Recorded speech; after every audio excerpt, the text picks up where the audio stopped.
Health টিপসে আপনাদের সবাইকে স্বাগতম জানাচ্ছি। আমাদের আজকের আলোচনার বিষয়, জীবনে সর্বোচ্চ কতবার প্রেমে পড়ে মানুষ। ভালোবাসা পেতে নাকি মানুষের মন কেমন কেমন করে। আর যান্ত্রিক এই পৃথিবীতে বিপরীত লিঙ্গের সান্নিধ্য মানুষকে একটু হলেও আরাম দেয়। তবে একজন মানুষ জীবনে কতবার ভালোবাসা মানে প্রকৃত ভালোবাসা পায় তা নিয়ে বিতর্ক আছে। তা আবার নারী পুরুষ ভেদেও ভিন্ন হয়। সাম্প্রতিক এক গবেষণায় দেখা গেছে, ব্রিটেনের প্রায় অর্ধেক নারী তাদের জীবনে স্রেফ একবারই নাকি সত্যিকারের ভালোবাসা পেয়েছেন। গবেষণায় অংশ নেওয়া অর্ধেকের বেশি পুরুষ জানিয়েছেন তারা তাদের জীবনে 5 জন সঙ্গীর ভালোবাসা পেয়েছেন।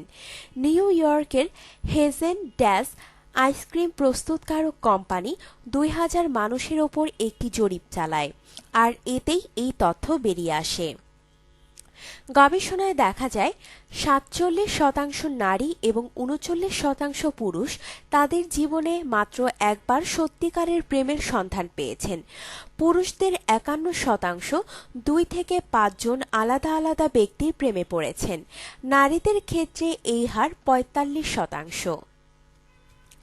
গবেষণায় আরও উঠে এসেছে যে নারী পুরুষ উভয়েরই 3/4 সত্যিকারের ভালোবাসায় বিশ্বাস করেন, আর মাত্র 5% ব্যক্তি মনে করেন প্রেম বলে আসলে কিছু নেই।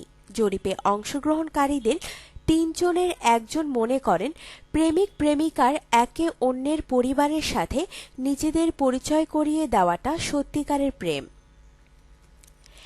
এদিকে জরিপে অংশ নেওয়া মাত্র 3% ব্যক্তি মনে করেন যৌন সম্পর্কে আবদ্ধ হলেই কেবল প্রেম পূর্ণতা পায়। মনোরোগ বিষয়ক লুসি বেসার্টফোর্ড এ বিষয়ে বলেন, এটা দেখতে ভালো লাগে যে সত্যিকারের ভালোবাসা এখনো আছে এবং এটা শুধু শারীরিক আকর্ষণের উপর নির্ভর করে না। তবে এটা খুবই লজ্জাকর যে আমাদের জীবনে ব্যস্ততা আমাদের ভালোবাসার জন্য বাধা হয়ে দাঁড়িয়েছে। আপনার জীবনকে আনন্দময় করে তুলতে এবং বিভিন্ন স্বাস্থ্য টিপস ও পরামর্শ পেতে আমাদের চ্যানেল সাবস্ক্রাইব, লাইক ও শেয়ার করবেন। ধন্যবাদ।